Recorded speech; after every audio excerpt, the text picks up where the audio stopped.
കടുത്ത pneumonia ബാധിച്ചതോടെ Francis പാപ്പയുടെ ആരോഗ്യനില കൂടുതൽ സങ്കീർണമായി.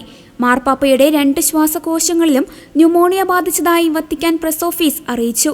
ചികിത്സയ്ക്കും പരിശോധനകൾക്കുമായി 5 ദിവസമായി ആശുപത്രിയിൽ തുടരുകയാണ് 88 വയസ്സുകാരനായ ഫ്രാൻസിസ് പാപ്പ. തനിക്കുവേണ്ടി പ്രാർത്ഥിക്കണമെന്ന് മാർപ്പാപ്പ അഭ്യർത്ഥിച്ചിരുന്നു. അല്പം സങ്കീർണമായ അണുബാധയാണുള്ളതെന്നും കൂടുതൽ ദിവസം ആശുപത്രിവാസം വേണ്ടിവരുമെന്നും ഡോക്ടർമാർ പറഞ്ഞു.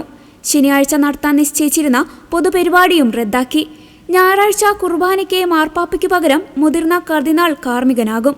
കഴിഞ്ഞ വെള്ളിയാഴ്ചയാണ് മാർപ്പാപ്പയെ റോമിലെ ജെമെല്ലി ആശുപത്രിയിൽ പ്രവേശിപ്പിച്ചത്. കൂടുതൽ വൈദ്യപരിശോധനകൾക്ക് ശേഷമാണ് അദ്ദേഹത്തിന് ഗുരുതരമായ ന്യൂമോണിയ ബാധിച്ചിരിക്കുന്നത് കണ്ടെത്തിയത്. അർജന്റീനയിൽ പുരോഹിത പഠനത്തിനിടെ മാർപ്പാപ്പയുടെ ശ്വാസകോശത്തിന്റെ ഒരു ഭാഗം നീക്കം ചെയ്തിരുന്നു.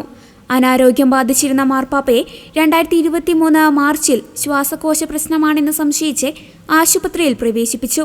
പിന്നീട് ജൂണിലും 2024 ഫെബ്രുവരിയിലും ആരോഗ്യ പരിശോധനയ്ക്കായി വീണ്ടും ആശുപത്രിയിൽ പ്രവേശിപ്പിച്ചു. 2021 ജൂണിൽ അദ്ദേഹത്തിന് വൻകുടൽ ശസ്ത്രക്രിയ നടത്തിയിരുന്നു. നടുവേദനയും കാൽമുട്ടിലെ പ്രശ്നവും കാരണം പലപ്പോഴും മാർപ്പാപ്പ വീൽചെയറോ വാക്കിംഗ് സ്റ്റിക്കോ ഉപയോഗിക്കാറുണ്ട്.